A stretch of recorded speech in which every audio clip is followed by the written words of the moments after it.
दोस्तों, अंतरिक्ष से आने वाला एक ऐसा मैग्नेटिक सिग्नल जो चुटकियों में पृथ्वी का सर्वनाश कर सकता है। आखिर इतना ज्यादा शक्तिशाली मैग्नेटिक ऑब्जेक्ट अंतरिक्ष में आया कैसे? पृथ्वी से हजारों लाइट ईयर दूर होने के बाद भी आखिर इसके सिग्नल इतने ताकतवर कैसे हैं? और ये खतरनाक सिग्नल आखिर हमारे पृथ्वी को कैसे नुकसान पहुंचा सकते हैं? ये सारी बातें आज आपको इस वीडियो में हम बताने वाले हैं, इसलिए बने रहना एंड तक। साल 2007 में धरती को चारों तरफ से एक मैग्नेटिक सिग्नल अटैक कर रहा था। ये जो सिग्नल था बस कुछ मिली सेकेंड का था, लेकिन इसके अंदर इतनी ज्यादा एनर्जी थी जितनी सूरज 3 दिन में निकालता है। यानी कि 3 दिन में सूरज जितनी एनर्जी को जनरेट करता है, ज्यादा एनर्जी बस कुछ मिली सेकेंड के होने वाली मैग्नेटिक सिग्नल में थी। और वैज्ञानिकों ने इस चीज को मैग्नेटर से जोड़ा है। अब आप सोच रहे होंगे कि आखिर ये मैग्नेटर क्या है। तो मैग्नेटर इस पूरी सृष्टि के पूरे यूनिवर्स के सबसे बड़े और सबसे ज्यादा ताकतवर वाले मैग्नेटिक फील्ड के तारे होते हैं।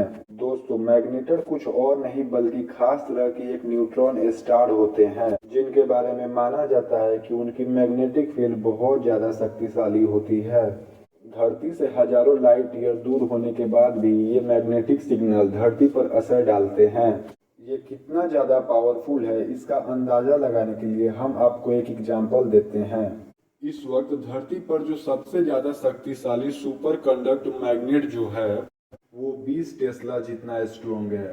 अब आप इसे एलोन मस्क वाला टेस्ला मत समझ लेना, अलग है।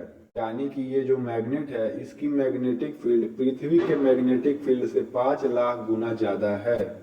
और ये पृथ्वी का सबसे ज्यादा शक्तिशाली सुपर कंडक्ट मैग्नेट है। हमारे लिए बिना सेफ्टी उसके पास जाना भी बहुत ज्यादा खतरनाक हो सकता है। इसके पास जाने से हमारे नर्वस सिस्टम और हार्ट जैसे इम्पोर्टेंट पार्ट भी काम करना बंद कर देंगे। और इसके पास खड़े होने से आदमी की जान चली जाएगी। ये तो अच्छा है कि हमें इसकी एग्जैक्ट लोकेशन पता है, लेकिन मैग्नेटर यानी न्यूट्रॉन स्टार के साथ वैसा नहीं है। इसे समझना काफी ज्यादा मुश्किल होता है, क्योंकि ये जो मैग्नेटर होता है उसे रात के अंधेरे में पॉसिबल सा काम है। लेकिन वही जो उसकी शक्तिशाली और डिस्ट्रैक्टिव मैग्नेटिक रेंज है वे आसानी से हमें ढूंढ सकती है। और इसी वेव के जरिए हम थोड़ा बहुत अंदाजा तो लगा ही सकते हैं वे कहाँ पर मौजूद है। जैसे कि साल 1989 में रसिया और नासानिक ने बहुत ही ज्यादा पावरफुल गामा बर्स्ट को एक्सपीरियंस किया, और जब उसे ट्रेस किया गया कि वे कहाँ से आ रहा है तो वैज्ञानिकों के अनुसार वो नेबुला N49 में कहीं मौजूद होगा। उसकी एग्जैक्ट लोकेशन तो नहीं मालूम पड़ पाई, लेकिन इतना पता चल गया कि वो वहीं पे छुपा हुआ है। और इस गामा बर्स्ट से वैज्ञानिकों को ऐसा लगा कि ये कोई नॉर्मल न्यूट्रॉन स्टार होगा जो कि सुपरनोवा एक्सप्लोजन के बाद बना होगा। ये जो नॉर्मल न्यूट्रॉन स्टार होता है इसका डायमीटर बस 20 किलोमीटर तक होता है, लेकिन ये बहुत ही ज्यादा डेंस होता है। इसका जो मास होता है सूरज की मास से 1.18 टाइम्स ज्यादा होता है, लेकिन ये बहुत ही ज्यादा छोटी सी जगह में कंप्रेस किया गया होता है, जिसकी वजह से इसकी मैग्नेटिक फील्ड बहुत ही ज्यादा ताकतवर होती है। और एक अंदाजे से इसकी मैग्नेटिक फील्ड 100 बिलियन टेस्ला जितनी होती है। आपको याद है हमने आपको धरती पे मौजूद सबसे ज्यादा ताकतवर मैग्नेट के बारे में बताया था, वो तो बस 20 टेस्ला जितना था। और ये तो 100 बिलियन टेस्ला है। और ये इतना ज्यादा है कि कंपैरिजन के लिए समझिए तो हमारे घर में जो फ्रिज है इसके अंदर जो नॉर्मल मैग्नेट का इस्तेमाल किया जाता है वो न्यूट्रॉन स्टार के सामने इतना कम है जैसे कि आप 2 बसों के सामने एक एटम रखा हो। आपको पता होगा एक एटम कितना ज्यादा छोटा होता है।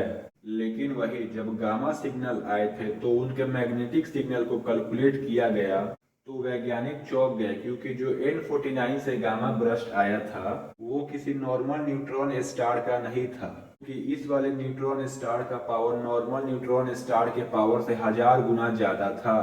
इसकी मैग्नेटिक पावर 100 ट्रिलियन टेस्ला जितनी थी। हम बिलियन नहीं बल्कि ट्रिलियन की बात कर रहे हैं। और इसकी यही अनबिलीवेबल पावर की वजह से वैज्ञानिकों ने इसका नाम मैग्नेटर रखा। जैसे पृथ्वी अपनी एक रोटेशन कंप्लीट करने में 24 घंटे लगाती है, लेकिन ये ऐसा नहीं था, ये बहुत ही ज्यादा तेज था। ये मैग्नेटर अपना रोटेशन 2 से लेकर 10 सेकेंड के अंदर ही कंप्लीट कर लेता है और इतनी तेज घूमने की वजह से ये मैग्नेटर अपने अंदर से बहुत ही ज्यादा ताकतवर मैग्नेटिक रेडिएशन को फेंकता है और इतनी ज्यादा मैग्नेट फेंकने की वजह से इसकी मैग्नेटिक फील्ड बहुत ही ज्यादा गर्म हो जाती है, वो भी करीब 18 मिलियन सेल्सियस तक गर्म हो जाती है। आपको पता नहीं चल पा रहा है कि ये कितना ज्यादा गर्म है, तो मैं आपको एक एग्जांपल देता हूँ। हमारा जो सूरज है उसके कोर यानी कि सेंटर से भी ज्यादा गर्म है, लेकिन ये न्यूट्रॉन स्टार चमकता नहीं है, केवल एक्सरे और गामा रेज ही छोड़ता है, जिन्हें हम अपनी आंखों से नहीं देख सकते या फिर कहूँ तो वे विजिबल लाइट इमेज नहीं कर सकते हैं। हालांकि ये हम लोगों से काफी दूर है, पर क्या हो अगर ये खतरनाक मैग्नेटिक फील्ड वाले न्यूट्रॉन अगर हम लोगों के पास आ जाए तो। आखिर ये बनते कैसे हैं? क्या ये अचानक से हमारे गैलेक्सी और सोलर सिस्टम में भी आ सकते हैं? तो अगर ये हम समझे कि ये कैसे बनती है तो इसे समझने में पहले तो हमें बहुत बड़ी प्रॉब्लम आती है। वैज्ञानिकों को भी सही तरीके से नहीं पता है कि आखिर ये बनते कैसे होंगे। हालांकि ये तो श्योर है कि ये बहुत ही ज्यादा ताकतवर और मैग्नेटिक फील्ड वाले सुपरनोवा स्टोन से बनते होंगे। जब एबनॉर्मली सुपर स्टार वाले स्टोन फूटते होंगे तब जाकर ये कहीं बन पाते होंगे और तब जाकर ये कहीं मैग्नेटर न्यूट्रॉन स्टार बन पाते हैं। दोस्तों ये मैग्नेटर अभी हम लोगों से 50,000 लाइट ईयर दूर है। दोस्तों अगर वीडियो अच्छा लगे तो चैनल को सब्सक्राइब करें, वीडियो को लाइक करें और शेयर करें, कमेंट करें, ताकि हम और भी वीडियो आपके लिए ऐसे ही लेकर आते रहें।